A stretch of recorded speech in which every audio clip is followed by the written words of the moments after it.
Story of a long time ago, a hot and sunny day. Jay Sharma was tired after riding his horse and cleaning up all the equipment. Stealthily moving into formation, India had surrounded Goa. It was the last free state from the tyrannical rule of the Emperor of India. The Emperor was a very rude and impatient man, not some people would expect to be an emperor. He only liked his pleasures and never actually thought about the people of his country. He was a greedy man, and the corrupt council of his encouraged his bad behavior. His father, who was king before him, was a just and honorable ruler and was the very first emperor of India. It was he that unified the country and made it the prosperous kingdom it was today. Had he seen the role of his son, perhaps he would have thought differently about making him his heir. The reason that Jay and his fellow soldiers were surrounding Goa was it that somehow freed itself from the current rule of the Emperor of India.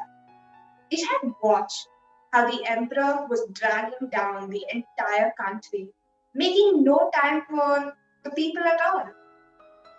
They knew that under his rule, this country would be reduced to nothing. Goa had made itself independent and started working for the betterment of its people. Jed had nothing personal against Goa. He only saw it as one of the few kingdoms that was smart enough to show the emperor that they didn't need him. He actually was planning to move there with his mother, who was very old and weak. But the emperor was not someone who liked his authority defined. And Jed was only a lowly foot soldier. He worked for his wage like everybody else to feed his family. He made sure he didn't die on the battlefield just so that he could be there to protect his old dying mother. Um, the kingdom had never understood why the emperor was so obsessed over one small kingdom that freed itself. But Jay wasn't paid to understand all these matters. He was just paid to fight, and if possible, not die in the process.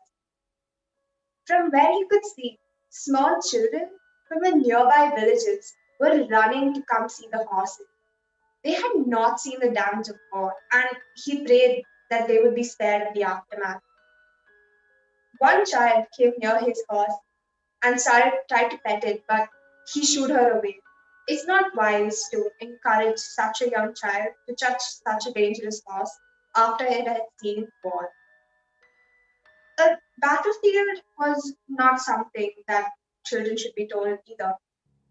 As the sun began to set, the campfires could be seen roaring in the distance. Jed thought about all the battles he had witnessed and how each and every one of them was for an unjust and worthless cause. As a human, too, he had wondered whether he was doing the right thing. He also had a conscience after all. And he wondered whether, when justice was served, he would be spared. But thinking about it was useless right now. He was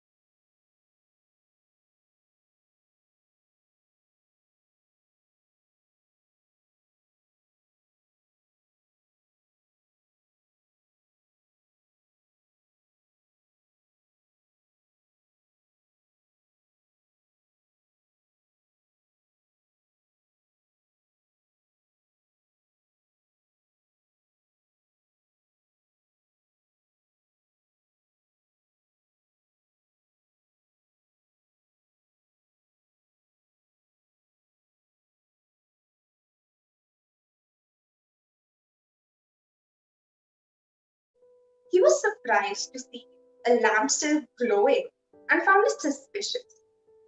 The general was not someone who would sacrifice his sleep for the betterment of his troops. He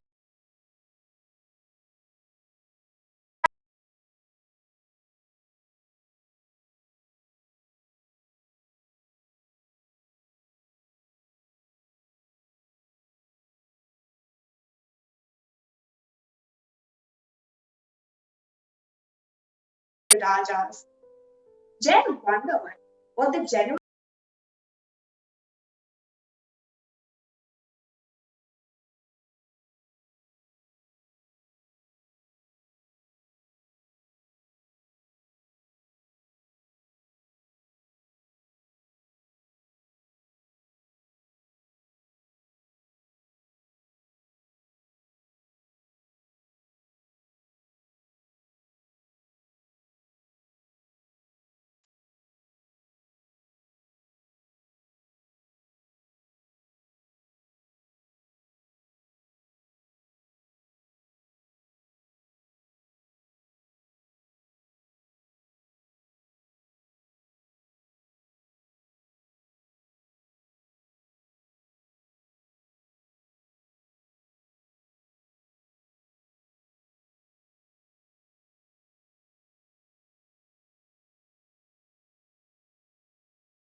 know about this? Wait, no, no, he couldn't. Jay lived through such battles already, and he knew that even without betrayal, Goa would surely fall. Should he risk his life just to warn the already doomed kingdom of Goa? No, that wouldn't be practical. And plus, who'd be there to take care of his aging mother? He wouldn't do it. He walked back to his makeshift bed and tried to fall asleep. He woke up the next morning feeling worse than he did before. And he had dark bags under his eyes and limbs aching from tossing and turning on the ground. He was still in a dilemma on what he should do. His mind told him the most logical thing was to forget about the whole incident. But his conscience wouldn't let it go.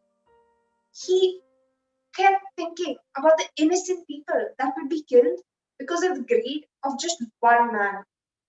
Jed, are you okay? Said a concerned voice from the back. Jed jumped, but he only saw the friendly face of his friend Kishore. Kishore was his friend through many battles, and he knew that without Kishore, he would have been dead long ago. Jed put on a brave face and smiled. Yeah, I'm okay. Just the sound of the wolf howling woke me up at night. Oh, you heard it too? Even I couldn't sleep, but I went away after some time, I guess.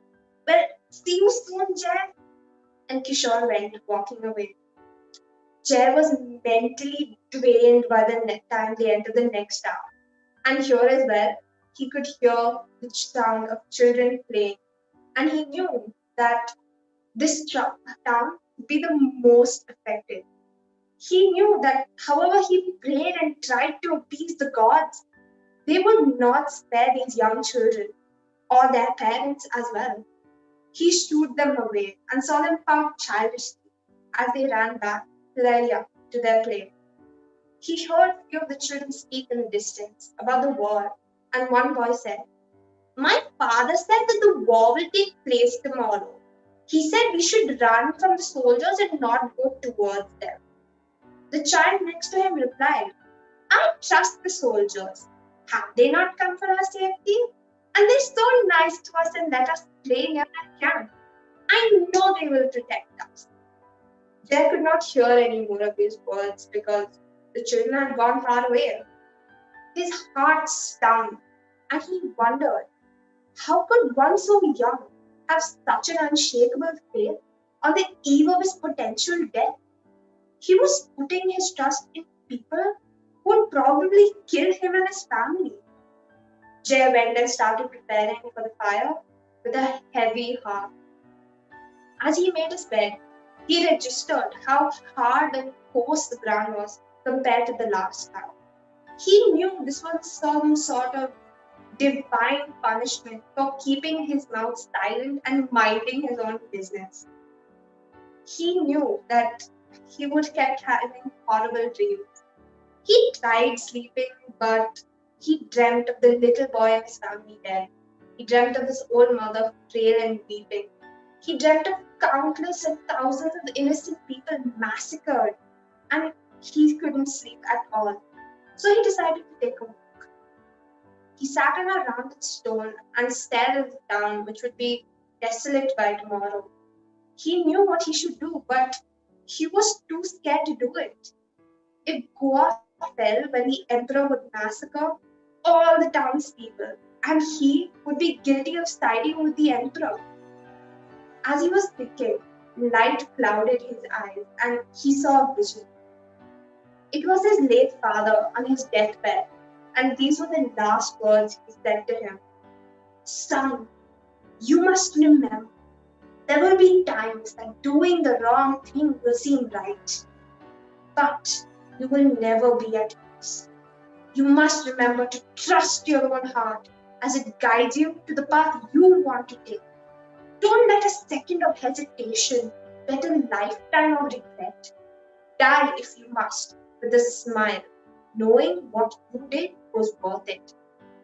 The light around the fields grew dim, and Jay was alone again.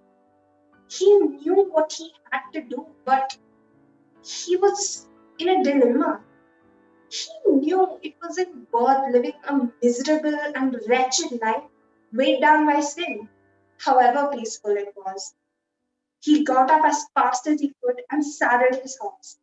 He knew that if he could ride his horse fast enough, he could make it to Goa. He rode with a new sense of pride into the night, hoping to make it to Goa by dawn. Thank you.